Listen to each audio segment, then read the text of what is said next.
Welcome back to Kiersti's virtual classroom. This week you're working on Lab 8, which is Sedimentary Rocks and Structures. So this is broken up into a few different parts, just to kind of give you a good sense of what we're talking about, because Sedimentary Rocks and Structures are kind of a beast. So this first part is looking at weathering. So there's an experiment here that I run in my kitchen using common household items.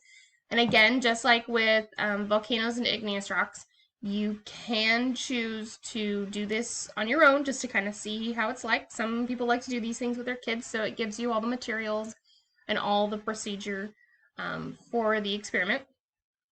Basically, you're watching tablets weather, so antacid tablets. One of them I will shake in the cup dry, and another one I will fill with vinegar, and you'll watch it kind of dissolve. And that's representing the differences between physical and chemical weathering. So all you need to do is make some observations and then answer the questions. So because this is a little bit more of a basic experiment and there's not, running liquids or anything, your observations are just going to be questions. So like, what observation was the most obvious? Did the tablets get larger? Did they break down? Or did they not change at all?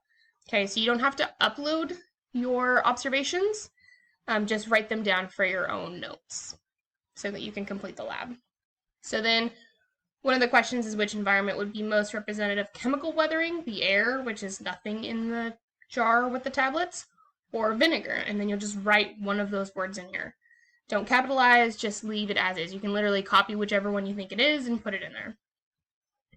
Same thing here. For number 3, which environment would be most representative of mechanical weathering or physical weathering process? Okay, and then you just have one question about what you noticed observation-wise between the two environments. Okay, 15 to 30 words, it's not too many. Then we get into actually looking at samples of rocks. So looking at the difference between a rock that is unweathered and a rock that is weathered. Okay, and it'll ask you some questions based on that video, or one question based on the video. And then you're going to look at the actual sedimentary rocks and identify them.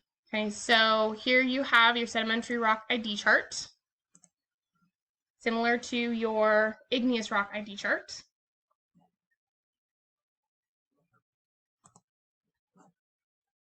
Okay, so this is also in the lecture PowerPoint. Okay, and what you need to do is figure out if you're looking at clastic or chemical, and then you can decide which rock name it is. So if it's clastic, it's broken up based on the sediment that you see. Do you see gravels, sand, or some finer mud? Okay. Then it'll tell you, so if it's gravel, you need to decide whether it's round or angular. If it's round, it's conglomerate. If it's angular, it's breccia. Then down here under chemical, you have a composition, a texture, and then a rock name. So for composition, if it reacts with acid, this is calcite. Okay, reacts with acid, it's in this calcite box somewhere. If it doesn't react with acid, but it's probably a chemical rock, then you've got some of the stuff down here. If it looks pretty crystalline and contains quartz, which means it'll scratch glass and it doesn't react with acid, then it's chert or flint depending on the color. If it's really, really easy to scratch with my fingernail, then you're looking at something that contains gypsum, which would be a rock gypsum. Halite is salty. Remember, this is table salt, so this is going to taste like salt, which will create rock salt. And then coal is made from altered plant fragments, so this is going to be really dark in color, pretty much black, and it will be very, very light. So it's not going to be very heavy, and it'll be a little bit shiny. Okay, just to give you some heads up. And then to tell the difference between sandstone and siltstone and shale. Shale is usually a black color. Siltstone is usually more of a brownish tan. And then sandstone feels like sandpaper. So if you hear me mention that in the video, that's what we're talking about. Okay, so then again with the rocks, it'll ask you, does it react with acid? What rock sample would you assign it to? And it'll go through each of the samples that way. Okay, so they're all multiple choice this time. little bit easier than filling out a huge chart. Then you get into the sedimentary structures. So all the sedimentary structures are listed here. They're 3D models. Okay, so we'll look at a couple of them together. And then it'll tell you, okay, for bedding, this is the link for bedding. And then it'll tell you what question it's going to ask, and then you just answer it below. And these are all multiple choice as well. Okay, so if we click on this,